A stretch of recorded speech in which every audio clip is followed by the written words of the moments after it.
I tell this story not to scare anyone. I don't expect you to believe me.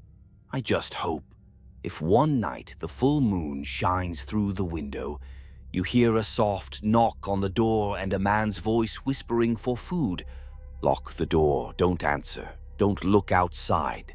That village is isolated on a high mountainside near the northern border, where clouds hover around the stilt houses all day like opium smoke.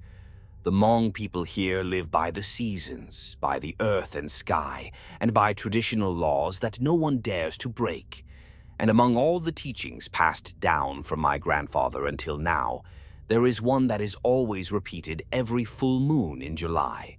When the moon rises to the top of the mountain, if you hear a strange man begging for food at the door, absolutely do not open it, even if he calls your name.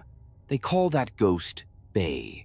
No one knows his real name, only that he was once a strange man who died tragically on a cliff near a deep cave next to the village, dead but not dissolved, not liberated. His soul seemed to be stuck between two worlds, wandering around begging for food, begging for sleep, knocking on doors in the dark in the form of a human, but no longer human.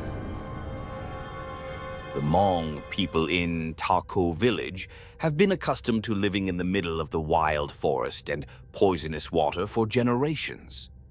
The stilt houses are scattered on the mountainside, looming in the thick fog like a curtain covering all secrets. There is no electricity, no phone signal, and stories are passed on by the sound of the flute and the fire crackling beside the pot of thang ko every winter night. Among the countless mysterious stories told through many generations, only the legend of the man in the cave is something that no one dares to joke about. The legend is so vivid that every time a stranger comes to the village, the children are immediately forbidden to go near the western cliff, where there is a deep, dark cave that opens its mouth as if waiting to swallow someone. The adults look at each other in silence, then use the excuse that there are wild animals in that forest to prevent anyone from coming near. But I still remember when I was 12 years old, my grandfather whispered to me on a rainy night while the whole family gathered around the fire. His eyes were cloudy, whether from age or something else, he said, his voice hoarse like the howling wind. Before you were born, that cave was once home to a stranger. No one knew where he came from. His face was pale as if he had never seen sunlight. His eyes were sunken. His hair was long, past his shoulders, always wet, as if he had just crawled out of a grave. He didn't speak, just nodded and begged for food, then quietly returned to his cave. The villagers called him the Nameless One. Some said he was a debt evader. Others said he was an unemployed shaman, chased out of the village for performing a wrong spell and killing someone. Whatever it was, people avoided mentioning him after sunset, because something terrible had happened, causing his name to never be mentioned again. One stormy night, the villagers heard a scream coming from the cliff, a sharp, broken sound, not like a human voice. The next morning, a few curious young men went up to look and discovered a long trail of blood from the cave mouth to the edge of the cliff, then disappeared. No one saw him again. No body, no funeral, no farewell. I thought the story ended there, but no. From that year on, every full moon night, every house would hear a soft knock on the door, sometimes 3 times, sometimes 7 times. An unlucky number. Accompanied by that was a deep, hoarse male voice, like a groan speaking outside the door. "Give me some rice. Cold is fine. Let me stay here for the night." At first, someone felt sorry and opened the door. The next morning, that person was missing. Someone said they saw muddy footprints stretching from the door to the bed, but there was only one footprint, no trace of an exit. From then on, the village passed a law. No one was allowed to go out after midnight on the full moon day. Do not open the door when you hear someone begging, and absolutely do not call his name. That law was carved into the village temple pillars, smeared with chicken blood to swear. Every year on the 15th day of the 7th lunar month, the villagers set up a small table in front of the door with cold rice and a cup of water as a form of feeding the spirit. Not out of pity, but to keep him from entering the house. Adults said he was no longer human. He only wore human form, pretending to be a dead body to continue looking for a place to live, like a hungry ghost that could not be liberated. I heard that story and grew up, both curious and afraid. The older I got, the more I thought it was just a legend to scare children. But there was one thing that no one could explain. Why does a person disappear every year on the 15th night? I left Taco Village at the age of 18 after my grandfather's sudden death. People said he had caught a cold, but I knew that night was the full moon of the 7th lunar month. He slept alone with no one beside him. The next morning, the window was wide open, the blanket fell to the floor, and his face seemed frozen in utter panic. His mouth was open as if he was trying to scream something, but it was too late. My family moved downstream, leaving that small village full of secrets. Over the years, I tried to forget.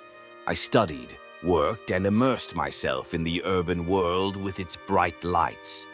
But in my restless dreams, I still saw the dark key waiting on the mountainside, heard the gentle knocking on the door, and the pair of eyeless eyes peeking out from behind the worn wooden wall.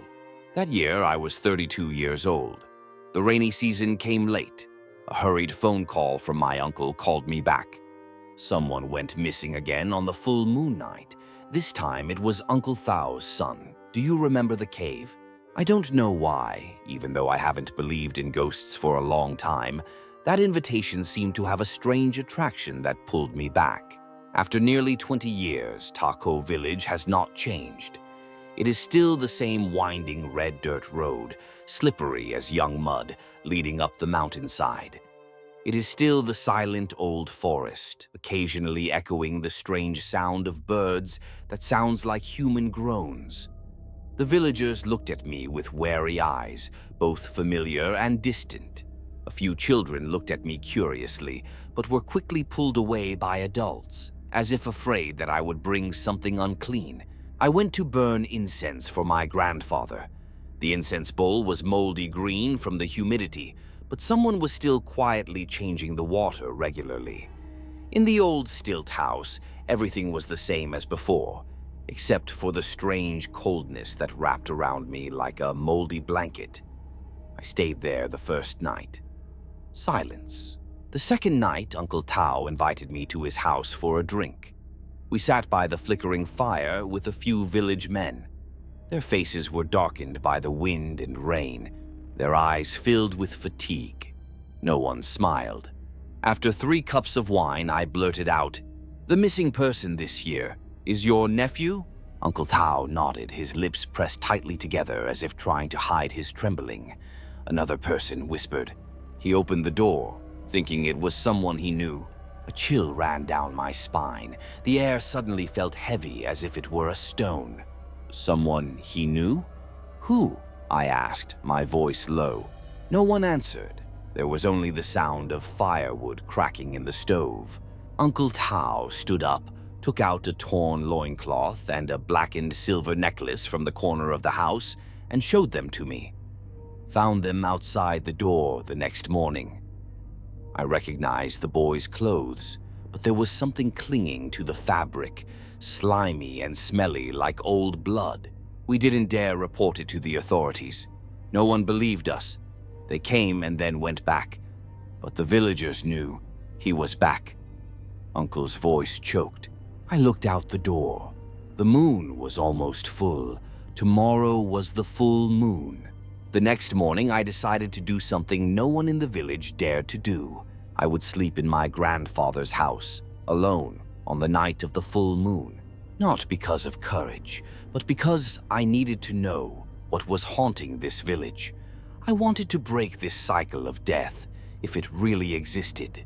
I locked the door, turned off all the lights, leaving only a small oil lamp flickering like the soul of a dead person. Outside, the moon shone down on the yard, bright enough to make you shiver, The house was so quiet that I could hear my own heartbeat pounding in my ears. Then it came. At first, there was silence. Not the usual silence, but an absolute stillness. No wind, no insects, no creaking wood, as if the whole forest, the whole mountain was holding its breath. I sat on the old mattress, clutching the dagger my father had left me. The oil lamp was shaking. My shadow stretched across the wooden wall. In my heart, I silently recited the mantra the Hmong people often recite when they go into the forest. The living soul keeps itself, the dead soul does not follow. When you meet a ghost, be silent. When you meet a ghost, do not look it in the eye. When the clock pointed to midnight, there was a knock on the door. Knock, knock, knock. 3 knocks. Resolute. As light as a fingernail tapping on a wooden board, but as loud as a drum beating on the heart. I froze. Cold sweat poured down my back, even though it was freezing outside. Then a deep male voice sounded from behind the door. "Give me some rice. I'm hungry. I'm cold." The voice was unlike anyone I had ever heard.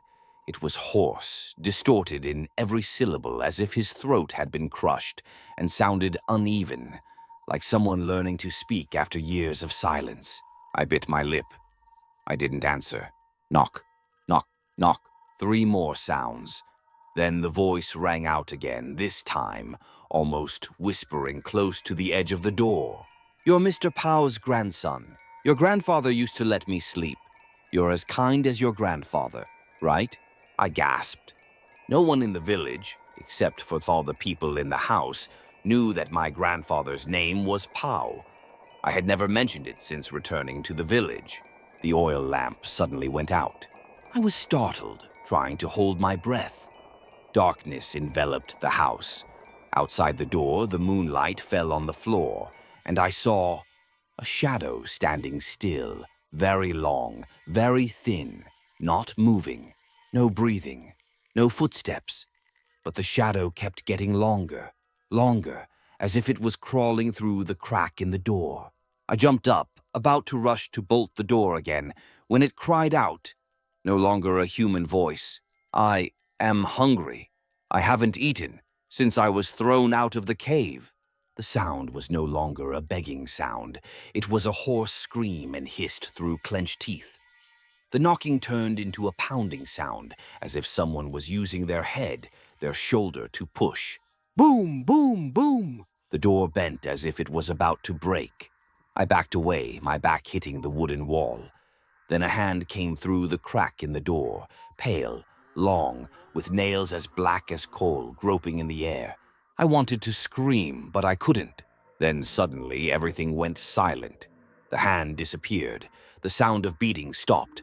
I sat there, stunned, the dagger falling without realizing it. The moonlight still shone through the cracks in the planks. On the ground right next to the door, there were 2 muddy footprints clearly visible, but only 1 foot. On the other side was a shapeless mass of slime. I don't know how long I sat there. When the jungle fowl crowed for the first time and the first light of the morning filtered in through the crack in the door, I dared to open the door. There was no one. The yard was empty. But right on the threshold, a handful of cold rice-smelling fishy was placed, along with a long, white, opaque hair, which I swear I had locked from the inside last night. I told Uncle Thao the story. His face changed color. He said, "You're lucky. He's not that hungry, or you're too much like Mr. Pow. He still respects you." But what I noticed was that rice ball wasn't mine. I didn't leave anything outside the door. So, who put the rice for it at my door, and why? Did it know my grandfather's name? I haven't been able to sleep since that full moon night. The image of a strange arm slipping through the crack in the door, the nails like rotten tree bark, the voice calling my grandfather's name, and the moldy rice ball placed back as a distorted thank you. All of it made my head spin. I decided to go to the cave, not only to satisfy my curiosity, but also to face something that had weighed down on Taco Village for generations. It was a gray morning. The fog was as thick as thin mud, clinging to my eyes and nose, causing me to constantly see illusions. I brought a knife, a lighter, a few handfuls of mugwort, and my grandfather's old silver necklace, the one that used to hang around his neck every time he went into the forest. My grandmother said, "Silver keeps the soul. Ghosts are afraid of silver." The path to the cave was covered with wild plants.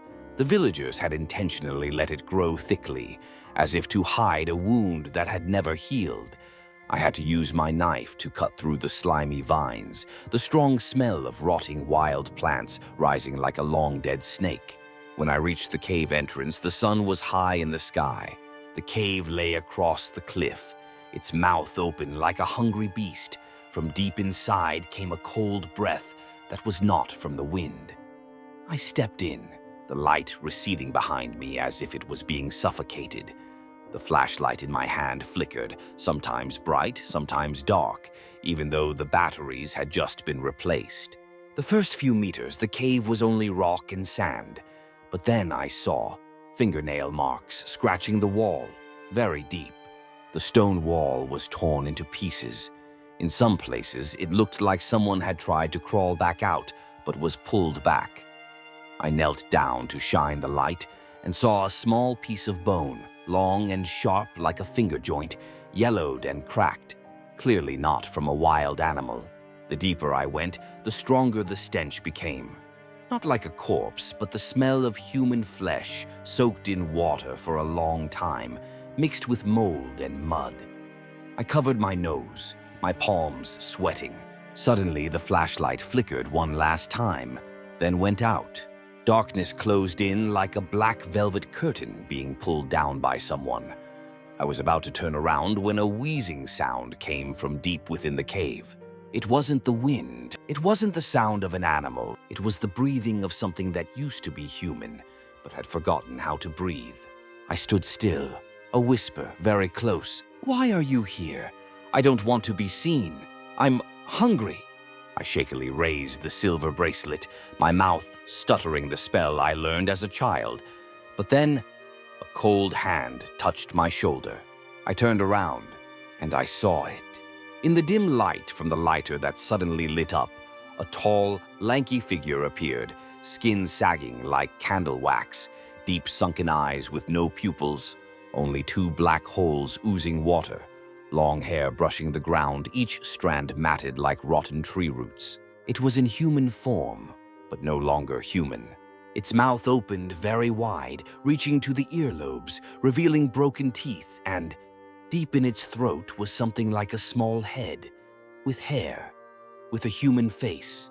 I fell backwards, rolling down the cave slope, hitting the rocks, my head dizzy. Its groans still followed. "Let me stay. I have no one. They chased me. They buried me alive." I don't remember how I escaped. When I woke up, I was lying at the foot of the mountain, my mouth still tightly closed on the silver bracelet, my hand still holding the knife, covered in black blood, and a piece of slimy skin stuck to the handle. I didn't dare go back to the cave. No one in the village asked me what I had seen, but I knew they had seen it too. That night, I quietly went from house to house, burning all the cold rice dishes in front of the door. I said, "Don't feed it anymore, don't keep it. It's no longer human, it doesn't need food, it needs someone to replace it." And then I packed the hair, the piece of skin, the bloody knife, and put it in my bag.